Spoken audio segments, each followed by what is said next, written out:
Yo, what's up mga boss? To this video nga pala ay first breakfast ride ng lahat ng ambassador ng Sublented Sportwear Apparel.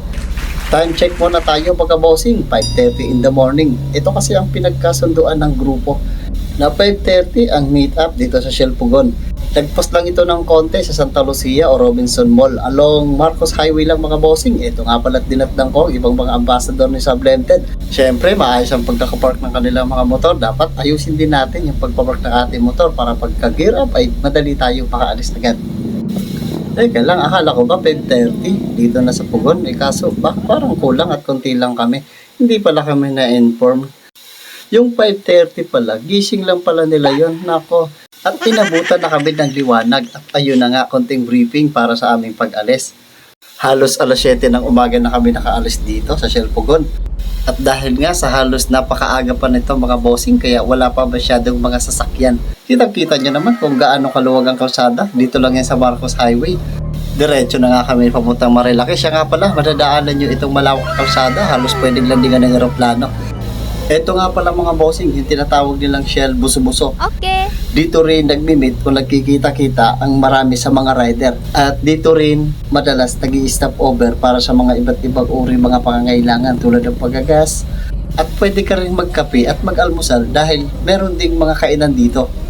At pagkatapos namin magpahinga at mag-stop over dito, tumuloy na uli kami papuntang Marilaki. Shoutout nga pala sa lahat ng mga nakasabayan kong mag-ride tulad nito. Ay nako, talagang mag-iingit pa. Sana all may mga OBR.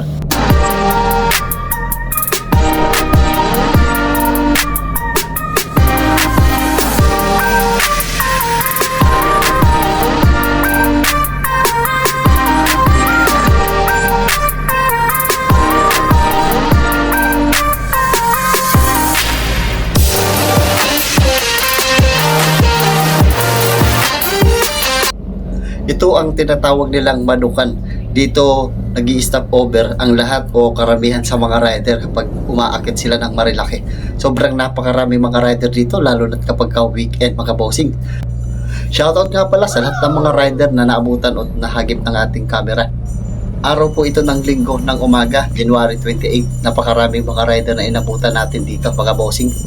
At nagpark lang ang aming team sa unahan ng konti ng napakaraming rider kasi sobrang napakaraming mga rider ang pumunta dito.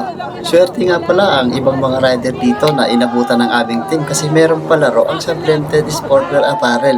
May ilang madadaling katanungan lang at kapag ka nasagot mo ito, instant meron ka ng riding jersey na galing sa Sublented Sportwear Apparel. Eto si Bossing, isang maswerteng nakakuha ng riding jersey. Outfit check, nakuha niya na agad ang kanyang premyo. At kinamayan siya ng owner ng Sublented. Nakasama namin ditong nag-ride sa Marilaki. At naghanap uli kami ng ilan sa mga manlalaro at makakuha uli ng jersey. Eto si Kuya Bossing natin, nakakuha ng jersey. Ayan, sinuot niya na agad. Sinuot agad ni Bossing yung napanalunan niyang jersey na bigay ng Sublented. Sobrang napakabait ng owner nito mga bossing.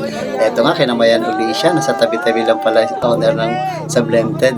At eto pa mga bossing, nagpalaro din kami ng mag-couple. Nagtawag kami ng ilang mga rider na may kasamang OBR. At nagtaka kami, isa sa kasama namin na nagpresenta na maglalaro din. At nagulat ang lahat. God gave me you to show me what's real.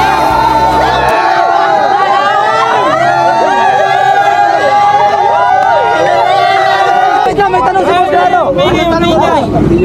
Yes.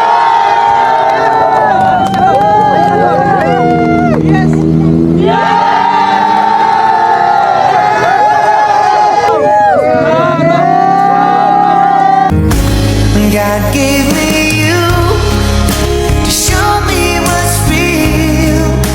And there's more to life.